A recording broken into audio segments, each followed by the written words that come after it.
Private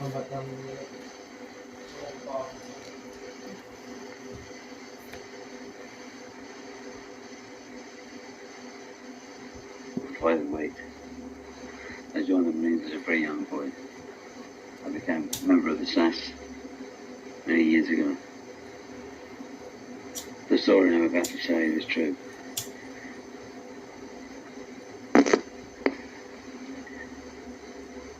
To begin the story, I'll tell you the story of a soldier, a Decker card. I'll do this one first because I believe it's quite relevant to this story. A long time ago, during the North African campaign, a group of American soldiers were marching through Korea, and they came to a place called Casino. And the next day being Sunday, most of the soldiers went to church, and in the church the sergeant commanded the service. And in that service, one of the soldiers brought out a deck of cards, because he didn't have a Bible or a prayer book, just to explain to you. In case you're asking me on the tape. Yeah. And in the church, the sergeant saw him, and they took him away, and they put him up for execution, because in those days it was illegal, same as it is now, just in Saudi Arabia. And the boy was taken prisoner before the provost marshal. And he was asked, why you were playing cards in church? And he explained his story. He said, "Sir, I've been on the march for 6 days. I had neither Bible nor prayer book. Only a deck of cards, and I hope to satisfy you with the purity of my intentions," which was quite right. He said, "Sir, when I see the ace, it reminds me there's only one God." He said, "And Deuce reminds me of the Holy Trinity. And the tray reminds me of the Bible. They're split into 3 parts. No one ever knew this, sir. But there was those for the Christians, those for the Muslims, and those for the Jewish. In the real song, they never told you that. They convinced you with the song. That's what you had to believe. But sir, when I see the 4, it does remind me of the 4 evangelists that preach the Gospels. Why, there's Matthew, Mark, Luke, and John. And that's been proven. And sir, when I see the 5, that reminds me of the 5 wise virgins. Sir, I don't know if there was 5 or 10. But all I know is they said there was 10. And the 5 were wise and were cast out, and 5 were bad and saved. And sir, when I see the 6, this is the real truthful fact that I know, that in 6 days God built this great heaven and earth, and the 7 reminds me of that day he rested. And when I see the 8, sir, it reminds me of the 8 lepers that God took to Mount Arafat, and they saved them all. And the 9 reminds me of the 9 lepers.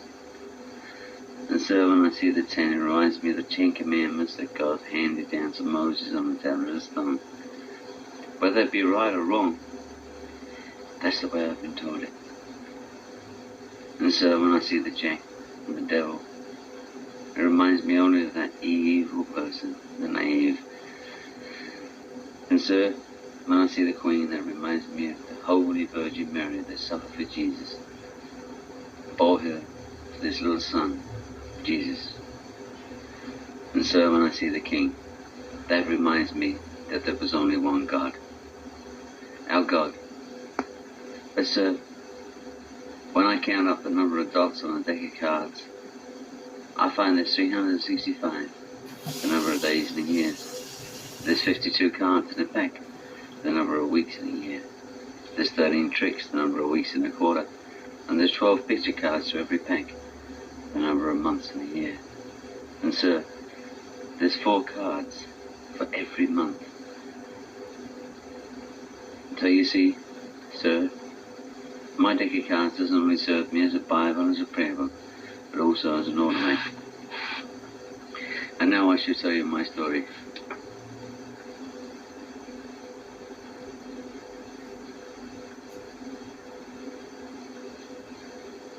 I joined the Marines as a young boy.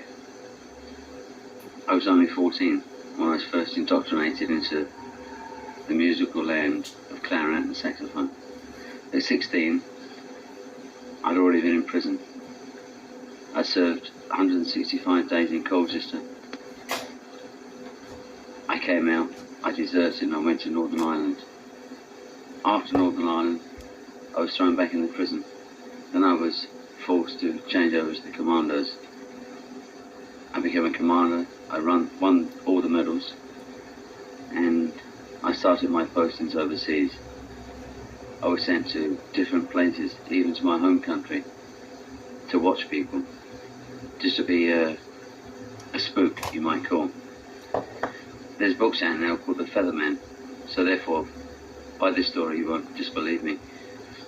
I was sent to shadow people on building sites. After that, the SAS called me back. I went to Herefordshire and I trained there with them. After that, I was sent to some of the worst trouble spots in the world. And I lived and I survived with them. The stories now you're going to hear about what the SAS do. They commit absolute murder. They don't care about life. They don't care about anything. Their whole object is just to destroy. Having said that, they are right. If you see everything in the world, God, I feel like I'm talking to a television camera. But if you see that, and having said that, if you see your child hurt, you will want the same thing. The stories now that also you're going to hear is how the trouble was made long before it started. In the Middle East, the Americans paid the Iraqi government more than $16 billion for them to create the war with Kuwait. In 1987, I was reported to be in a car crash. I wasn't. I was terribly injured by the enemy that captured me. In 1987, I was ordered to assassinate the 3 daughters of the Prime Minister of Kuwait, and I did it. And after I did it, I found that I was being looked for and hunted down. His name was Al-Sabah. He was then the Prime Minister. There was 3 brothers, all the Al-Sabahs. There was Mohammed Al-Sabah, Abdullah Al-Sabah, and I was told to kill their daughters. It wasn't hard, it was quite easy. And after it was all over, I was captured, and I eventually came back making excuses to that I'd been in the Philippines, and because at that time the British was fighting in the Philippines. After a brief spell back in Herefordshire, I was sent to Saudi Arabia. Long before we knew that the Iraq war was going to start, we was told by Herefordshire that we should move into Iraq. We moved into Iraq and we lived in just outposts, you know, foxholes. And the war started and it finished, but it never ended there. We were told to assassinate the King of Saudi Arabia, which was then Fahd, and we couldn't get close to him. The truth of the story that I'm telling you is that I think most people would like to see him killed anyway, and we're still trying to do that particular job today.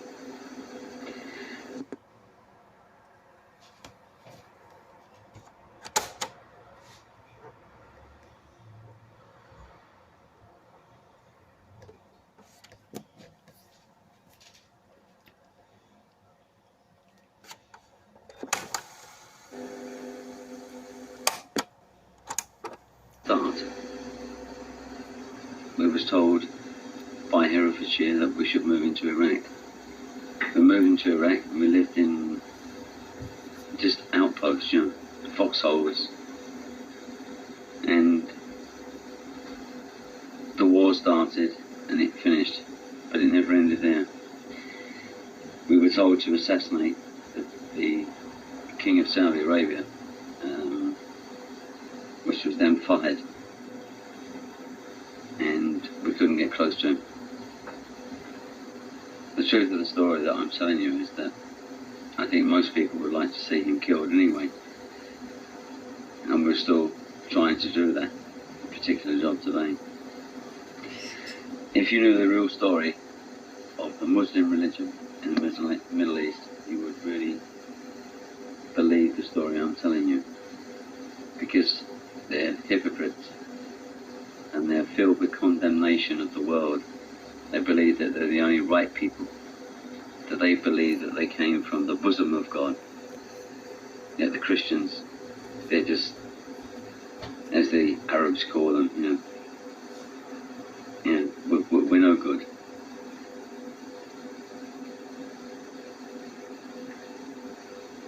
For all what I've done, for everything that I've killed,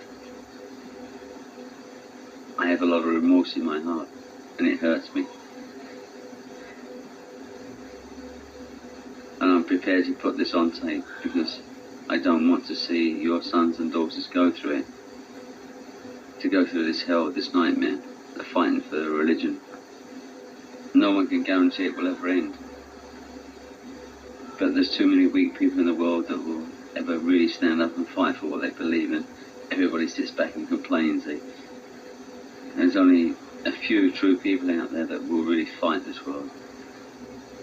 And no one cares about the people that are fighting the wars. But the day will come when your door will be broken into, when your mother will be raped, or your sister will be raped, or maybe your dog will be raped, or something will happen. Because no one's got the strength to fight. No one's got the strength. Everybody believes it won't happen to me. But it's getting closer and closer to your doorstep every day. And you have to stand up and fight. Not for your country, but for your beliefs.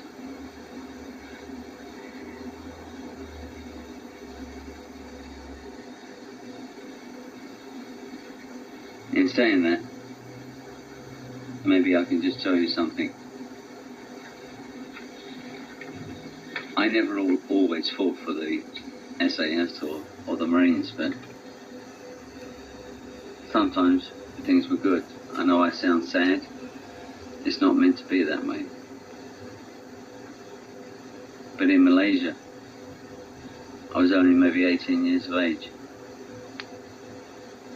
Sometimes I don't even want to remember what it was like.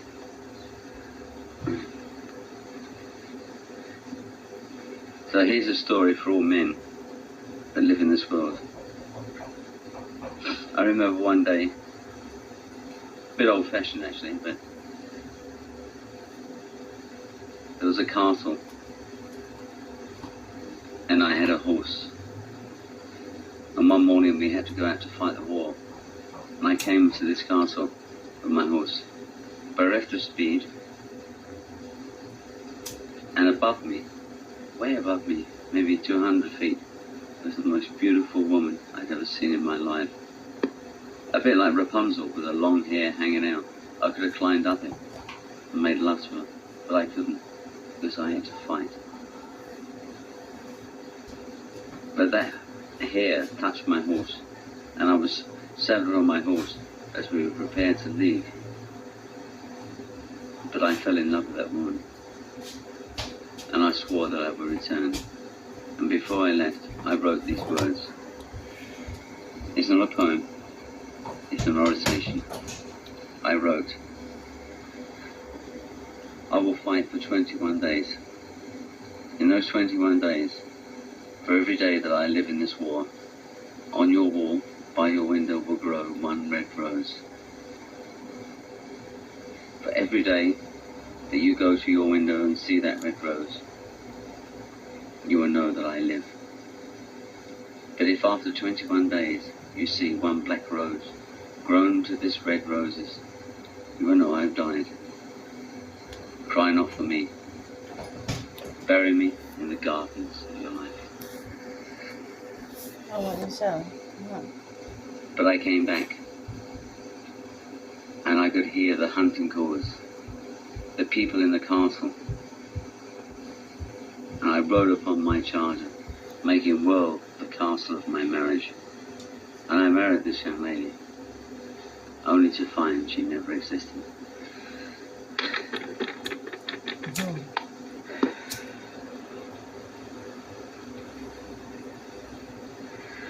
I won't tell you what year it was, but I was hired by the SAS to kill some people in Gibraltar. I went out there with 2 women and 3 guys. Names I won't tell you. And we killed some of the Irish people that was about to destroy a bomb and kill lots of English people. I had no regrets for what I'd done. I think more people should be like me.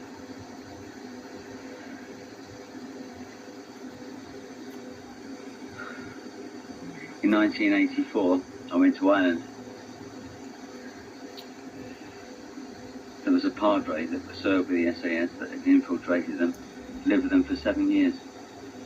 They believed he was one of the brothers, and he set them up, and they was all assassinated. This tape's not been made by the person that just made it up.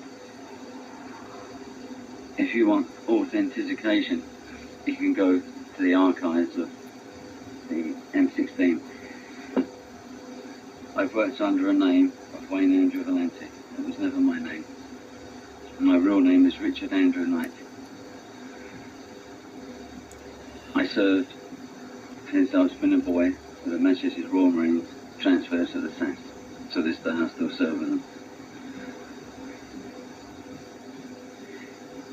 In 1969 I was sent back. I'd fought in America, down in the South Americas, looking for Che Guevara.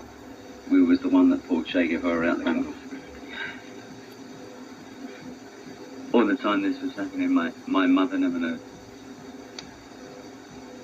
I was a very young man. I'd had no life.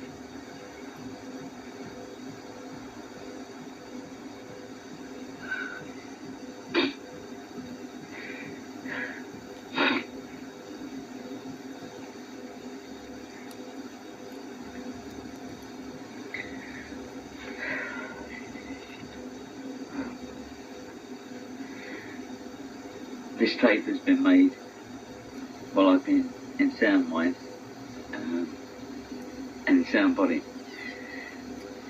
Probably if you hear this tape, it will cause a revolution, at least England anyway.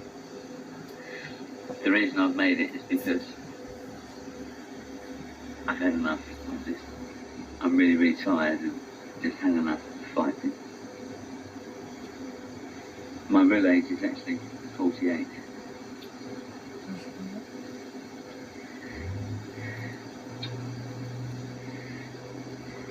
And I've seen so many children destroyed. I was only a very young man. Dar es Salaam.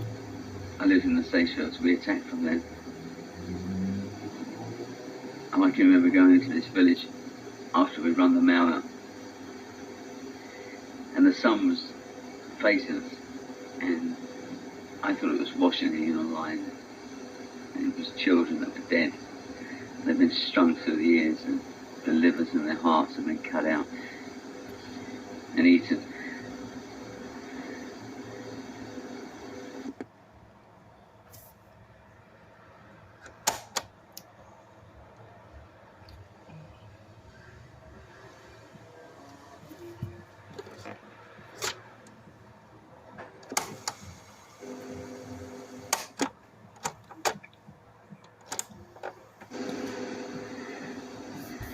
And I've seen so many children destroyed. I was only a very young man. Dar es Salaam. I lived in the Seychelles. We attacked from there. And I can remember going into this village after we'd run the Mao out. And the sun was facing us. And I thought it was washing in on line. And it was children that were dead. They've been strung through the ears, and the livers and their hearts have been cut out and eaten.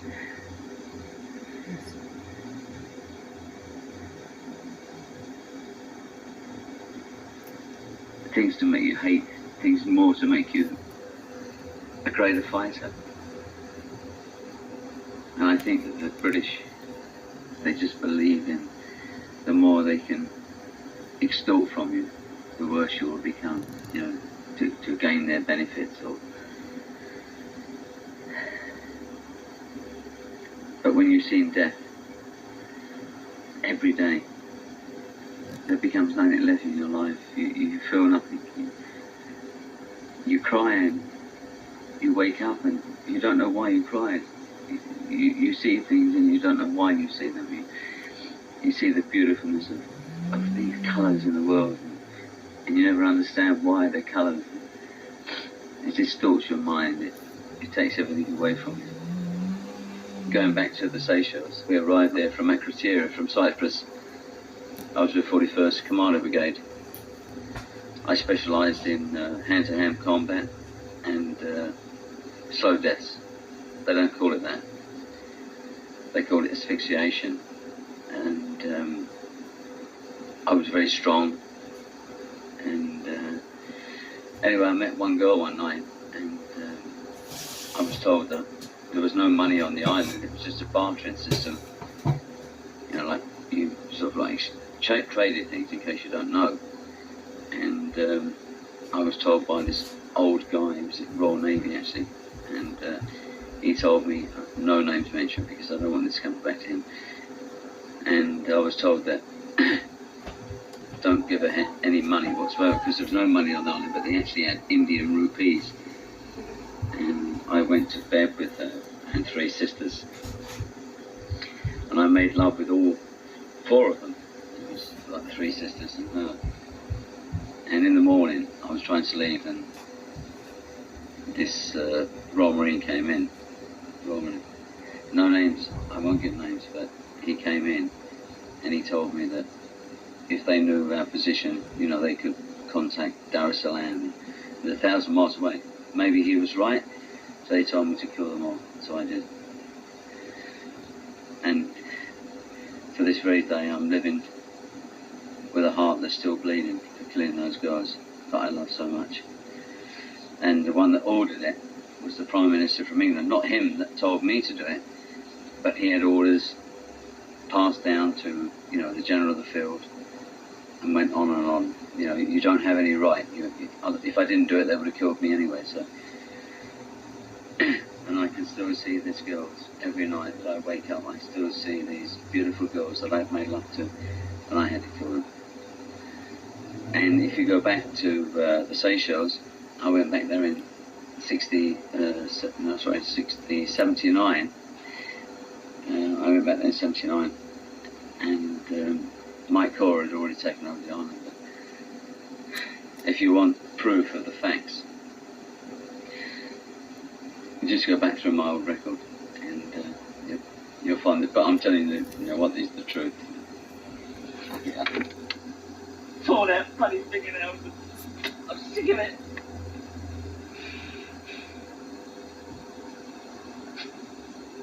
Damn it, why go someone? Bloody hell.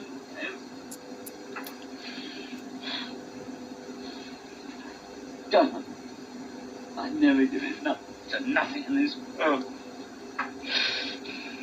Damn the lot of you.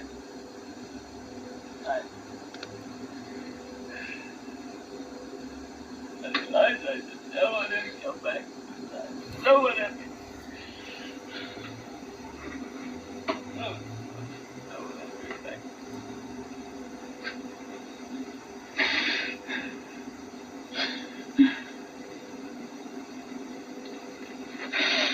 I said, play the strong guy.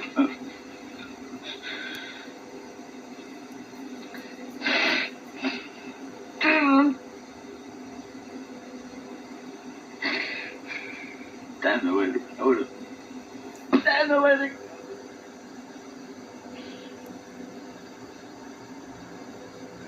We'll do it. Don't fucking do it. We'll cure him. We cure him.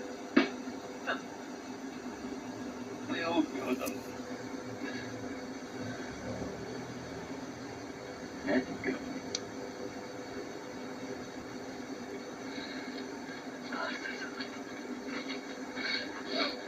I don't give a shit for nobody, that bastard. 7 years I trained in Budokan. 7 years I trained in Kung Fu. I never put an ounce of fat on me. I kept training. If I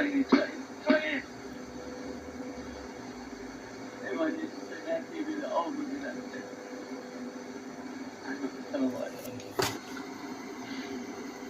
I done. Bastard wife of mine come along. Because she's German.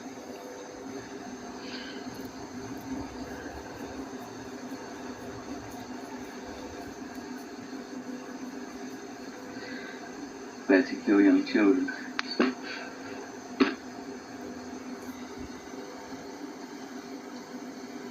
That's nice. They cut this child in half. And everybody had to drink the blood from the baby like it was a foxhound thing, you know?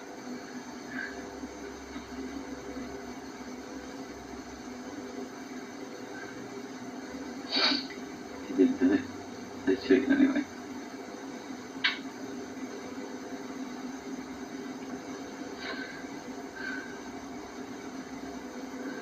One day there were 17 blacks in a bar. I don't know exactly 17. Might have been 15 or 18, but it was a big group. And the Marines came in there and they just shot the whole lot. They didn't done nothing in Africa, East Africa. One day in Aden, I can remember it's this bloody day. Mind you, I don't blame the guy for what he done. And he lives actually in Wells in Somerset. He might be dead now, I don't know. He's a really big guy. You don't get, normally most Marines are small fellas. And he hacked off the heads of some Yemenis, you know, and they killed the British High Commissioner's daughter. They put hand grenades through and killed 16 people one night. And as they were escaping, running off down the road, you know, he opened up with a submachine gun and shot them all in the back. Then he went across and we took out this parang that he had. He hacked up their heads. And I took the pictures. In fact, I still got them actually. Well, I don't know.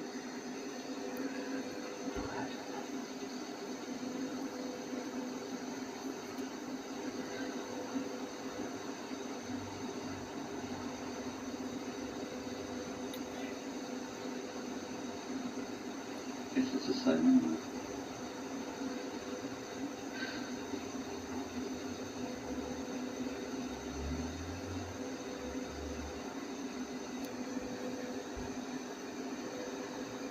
His father died. I don't know.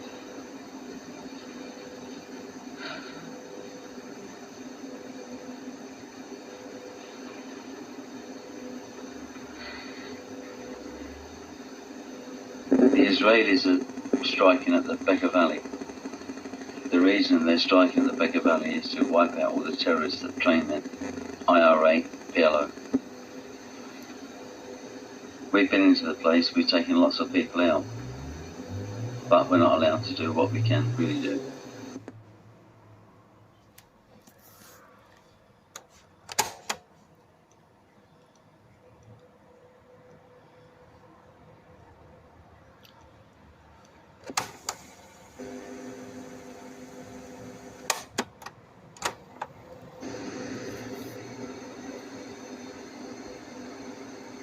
Guess it's the same anyway.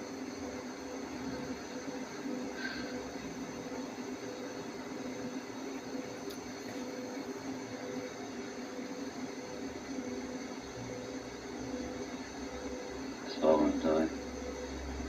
I don't live.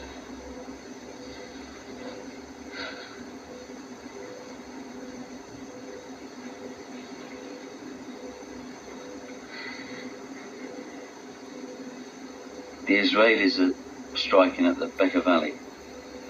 The reason they're striking at the Bekaa Valley is to wipe out all the terrorists that train there. IRA, PLO. We've been into the place, we've taken lots of people out. But we're not allowed to do what we can really do. We're told to back off because of the British government wants to create a bigger war to create money for their government. and basically employment for the people. And if you'd seen the strides after they'd done a run down the Becker Valley and see the dead bodies, you couldn't believe. I mean, even the newsreels don't publish it. You can't see the children that have been torn to pieces. They show you what they want. It's all done for a reason. The reason is because Israel is the most powerful, dominant place in the Middle East. If you put the whole population of Arabia together, it amounts to more than about 500 million people. If you put the Arab race of people, you cannot believe. You would say, well, what strength they would have. And what have the Israelis got? 6 to 7 million people. And they're women, they're trained to fight. But they're beautiful women.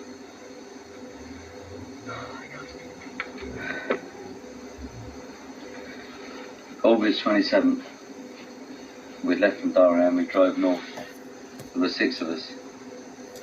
We drove right through the neutral zone in Kashchi, and we went into the Kuwait border.